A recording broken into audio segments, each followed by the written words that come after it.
Hello learners, welcome back to MSD012 Ecosystem and Natural Resources. This is the second course of postgraduate diploma in sustainability science. In the last few sessions, we have talked about the different kind of natural resources, energy and so on. Now we know that we are utilizing resources, energy or whatever the resources with us, around us. At the same time, we are also exploiting the resources, and we know that resources have limited stock. If we look into long term also, now it's a threat to ourselves when we do not have any resources. So today in this session, let us have a quick look into how we have to conserve the resources and the energy. It will be in two sessions. In the first session, we are going to look into some of the related concepts when we are trying to understand that ecosystem from the lens of sustainability. And we know that we take an overview of better ways of managing natural resources when we are trying to understand the sustainability of a system. Many of the natural resources, they suffer from depletion, which is a situation which occurs when a resource is utilized faster than it is replaced by natural processes. For example, the material resource deposit, as we call it, mineral or oil, it took millions of years to form. But when we look into the way we are extracting, the way we are consuming, it's in just a few years only. On the other hand, for example, we have few species that took many thousand years to evolve. Then in another few years or another one decade or 1 century, it drives to extinction very easily because of our activities. So the ideal goal of resource management, is sustainable resource use. That means seeking to conserve or slow down the rate of resource consumption to the point where a resource can be replenished by nature. We know harvesting of trees or fishes or other biological organisms, we harvest, cut the trees, we harvest the fishes and all these things by looking into their stocks. In another case, if the resource is in immediate threat of disappearing, sustainable management must follow the principle of preservation, where the exploitation is totally stopped so that resource get time for regeneration or attain resilience. For example, when you talk about when we are studying about diversity in another session of the same course, like endangered species and the endangered ecosystem, right? We also know that stopping or slowing down the rate of resources we use not only slows depletion but usually has an added advantage of minimization of the waste produced out of the resources we use. So on the other hand, on the same time, it also reduces the pollution. So the point is that when we are trying to develop a sustainable society, and a sustainable society practices throughput reduced to the point where exploited resources, means the inputs we are taking as stocks get enough time for regeneration by natural processes, and pollution means that is output, which is the output of process of utilizing the resources that remain under the accumulation capacities of the resource base.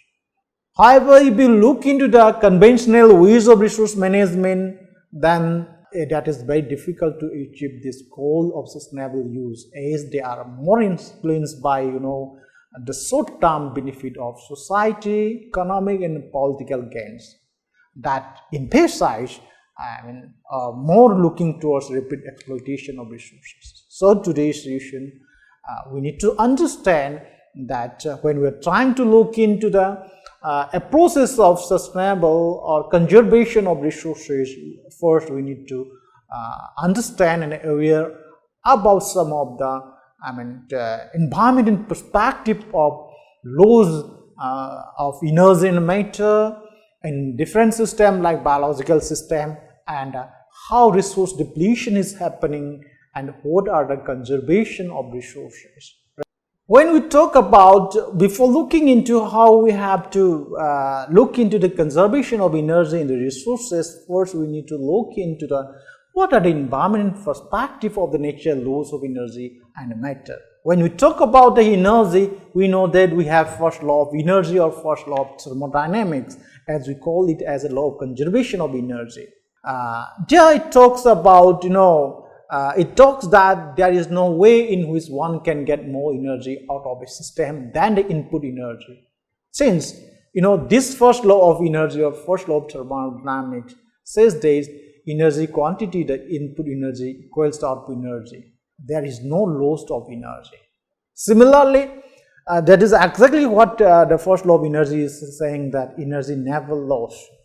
Similarly, when we talk about second law of thermodynamics, it's also called a second law of energy. It suggests that we lose some useful energy every time some work is done. So, but again, from the first law of energy, we cannot lose energy. Then what we lose? In the first law, it says that energy is not lost, or we cannot lose energy. But in second energy says that some energy is lost. So, it is the quality of energy, the amount of energy available for performing a useful work, right?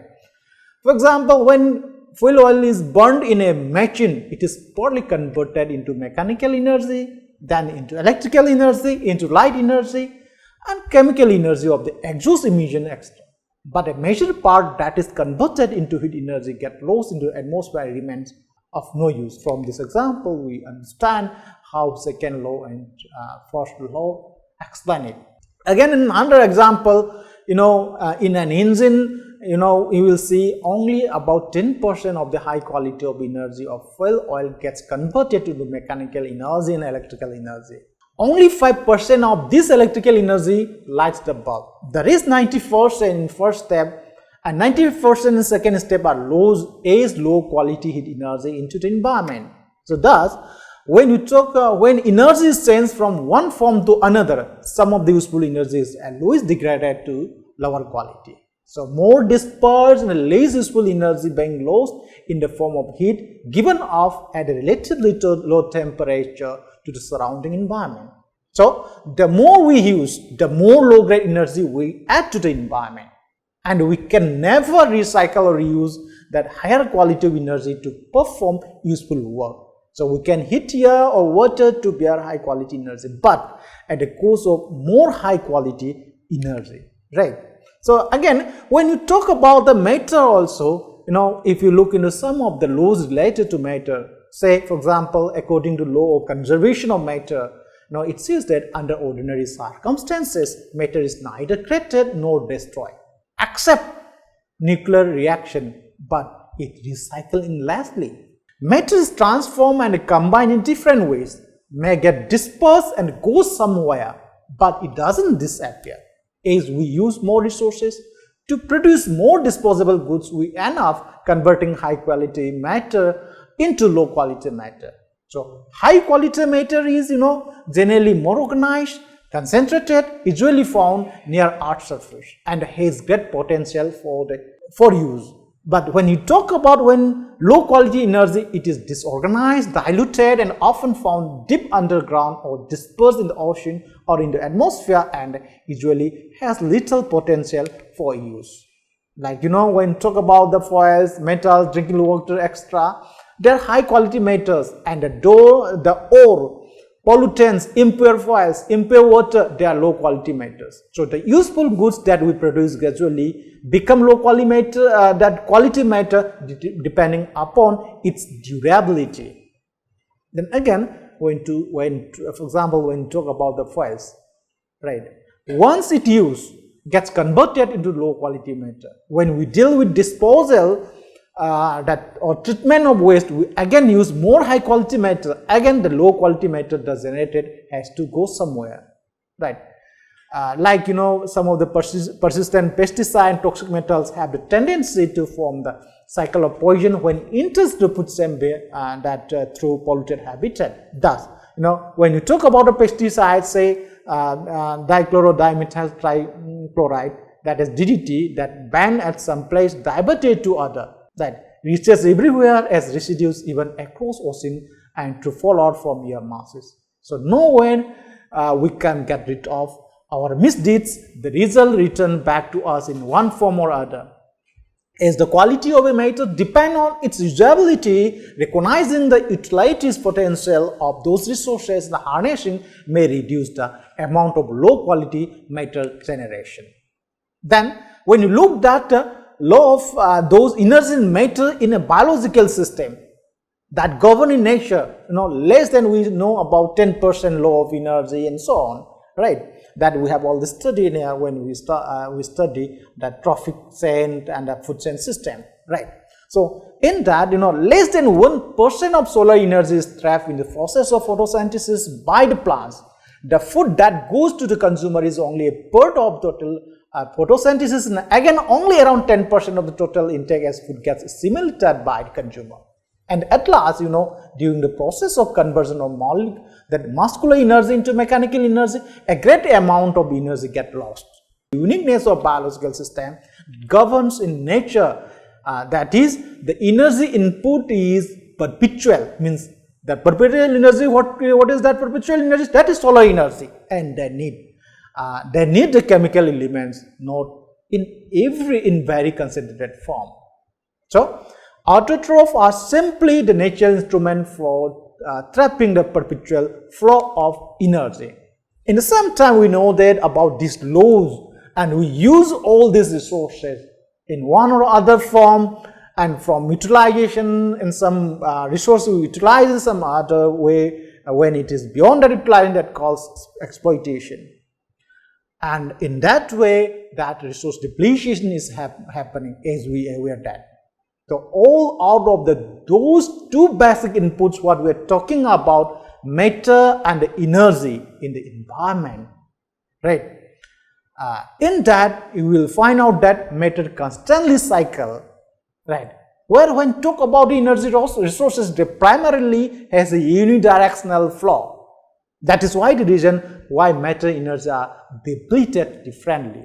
So depletion of matter resources and depletion of energy resource needs to be understood in a simple way. And what is the difference? Let us have a quick look into that, and about the bubble pattern of resource depletion. That is one of the major characteristics what we have seen in front of us. So when we talk about depletion of matter resources, when we talk that matter resources, they are depleted by being lost or dispersed.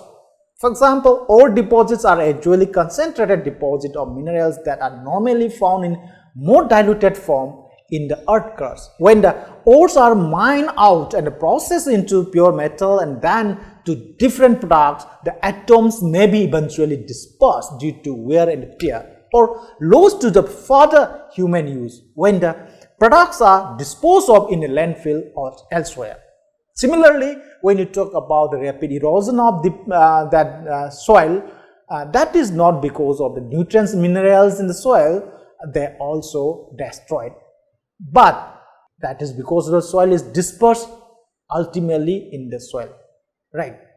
So these are some of the examples that shows when non-renewable resources disperse molecules of metals and soils stay dispersed unless we spend much energy and money to reconcentrate them. On the other hand, dispersion of all these potential renewable matter resources such as timber also occurs, then we can regenerate them relatively quickly. Potentially renewable matter resources often biologically in nature. When you talk about depletion of energy resources, we know that energy resources get depleted whenever they are subjected to conversion to different form. This is the key difference from some form of laws when we talk about matter. When in case of matter, we know that it could be recollected and reconcentrated if society had enough energy. In contrast, in case of these energy resources, once energy is transformed, it is lost forever. Waste heat can never be reconcentrated. If we burn oil or coal to release their chemical energy to drive an engine, that energy can never be used. We know that we have a major source of renewable energy. If we have these issues also, like we are utilizing the sun, which is one of the major source of renewable energy, and then we have solar power, biomass, hydropower, and wind, so on, right? Then, what exactly is the bubble pattern of resource depletion? This phenomenon, we are very common with us, those who are in the area of energy study and the energy crisis. We know the unsustainable use of many resources that exhibits a bubble pattern of depletion. This is the best known example, that Hubbard bubbles. Then the best example is when we have oil depletion in 1970. That's Hubbard bubbles of oil depletion has become one of the examples which we clearly understand this pattern, bubble pattern of resource depletion. In fact, it was named after King Hubbard, who accurately predicted the bubble pattern of oil depletion in the United States, right, in 1970s. This bubble pattern has two main causes. One is exploitation, another is depletion. Both this exploitation and depletion are following an exponential pattern which tend to form a mirror image of each other, with exploitation on the left side and depletion on the right sides. Resources, we know, are exploited very quickly once society discovers their utility. So, exponential demographic means your population plus technology. This exponential demographic growth is the main cause of exponential exploitation and the exponential phase that continues as long as the supply exceeds the demand. But because of all non-renewable resources on earth are finite, limits to growth eventually occur and demand begins to exceed supply. So during this time, society usually intensifies its efforts to obtain more of the resource through technological application. However, all those efforts usually soon encounter what most of the economists call the low diminishing return. That means increasing efforts to extract the resource produce progressively smaller amounts. So production declines exponentially because the most easily extracted concentration of the resource become exhausted. As supplies of the resource decline, prices rises. Sometimes it leads to another phenomenon like unemployment, and a number of unpleasant changes happen in the environment, right? So in such situation, the normal way is to switch to another available resources. For example, wood coil oil that was happened in England, where again the bubble occurs until the cycle of unsustainable use is broken to switch over to sustainable use, right? That's why we need to conserve the resources. So then, what is conservation of resources? We know that resources are depleting. Very first, our approach needs to change from a maximizing resource use and short-term gain to long-term economic gain. For example, this can be done in three ways. One is preservation, second is conservation, third is restoration, what has been degraded. Out of these three, practice of conservation is more important as it can reduce the need of preservation and restoration. So conservation or input reduction by lowering resources is resources ensures slow depletion of resources, reduce pollution by slowing the flow of matter and energy, and health and monetary benefit. Until we know that recently supplies of most of resources were so abundant that little attention was paid to input reduction, right? As a result, what happened? Depletion rates were very high and the pollution was controlled by scrubber and other form of output or enough of pipe of reduction. So there are three basic ways to conserve or reduce the need for resources. One is efficiency improvement, second is reuse, recycling, and third is substitution. However, if we look into the resources, so different resources will require different methods of input reduction. When you talk about efficiency improvement, it is generally one of the most effective and economically cheapest method. It is very difficult in one side. For example, it is very difficult to find affordable substitute for water in many of its use, such as agriculture and drinking. So increased efficiency and reuse, recycling the waste are very common. So efficiency improvement occurs when the same task is accomplished with fewer resources. So increasing, for example, increasing the mileage of an automobile from 30 km per liter to 50 km per liter is one of the example, right? Similarly, we are using sprinkler, the irrigation system and so on.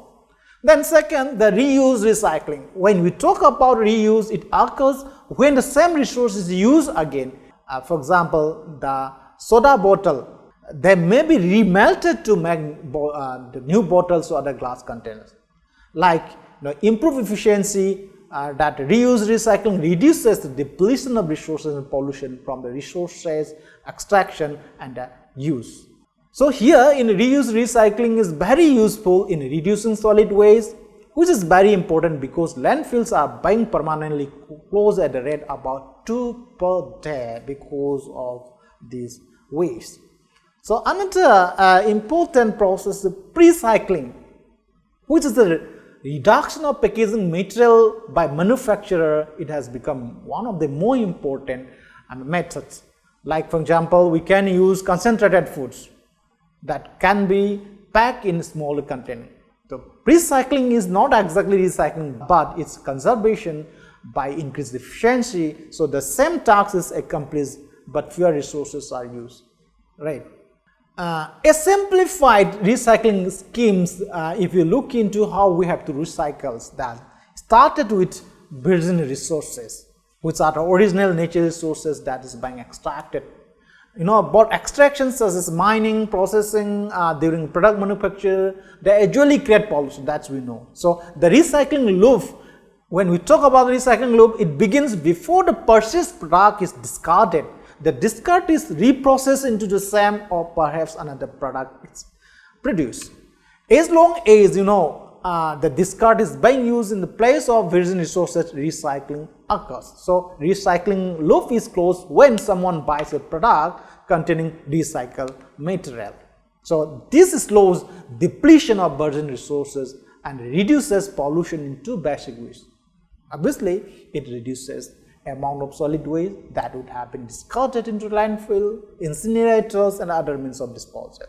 Additionally, if you look into the positive side of recycling, recycling reduces the pollution that would have been produced from the extraction of the virgin resources. But unfortunately, the recycling loop is often not closed, usually due to economic reason. For example, when products made from virgin resources are very cheaper.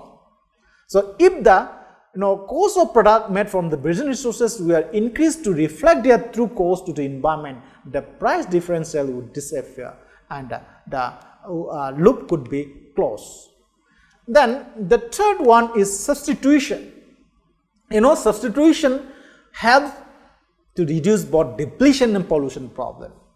It occurs, when one resource is used instead of another. It helps to reduce depletion because when one resource is being depleted, a more common substitute can be used at a cheaper price. For example, aluminum, a very common metal in the art crust, that can be substituted for much rarer and more expensive copper in making alloys, equipment and other use. So in the same time, substitution helps us to reduce pollution problem when the extraction, processing and disposal of substituted resources produce less that pollution. For example, many plastic last for 50 to 100 years in the environment before they significantly decompose. And we know that plastic are made of a non-renewable resources, that is petroleum. And when trees are renewable, so in that, we can use, instead of plastic, we can use paper for different purposes, right? For drinking or food containers and so on. So another is, when we are talking reducing the resource depletion, substitution is less desirable than efficiency improvement or reuse recycling. because it has some limitation. So instead of reducing overall resource depletion, substitution often simply switch depletion from one resources to another. So this can be satisfactory if the new resource is renewable or very abundant. The point is depends on the situation. If the substitution is not renewable, it may not be recommendable. And that is the point. Because when you talk about substitution, it also produces the same impact, right? So from that point, what we have studied is, sustainable utilization. In this session is, we know that sustainable utilization may be considered as meeting the present day needs, looking into the present situation of resource crunch, right?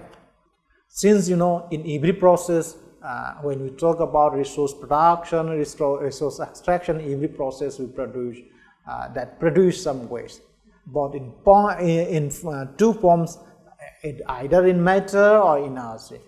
So we need to emphasize more on pollution prevention, waste reduction, the more efficient use of resources. So today in this session, so what we learn is how we have to understand environmental perspective of energy and matter through different laws of energy and matter, even the energy matter in biological system in very brief, and we talk about resource depletion, that is about matter resources, energy resources, and bubble pattern of resource depletion, and how we have to conserve the different way of conservation of resources.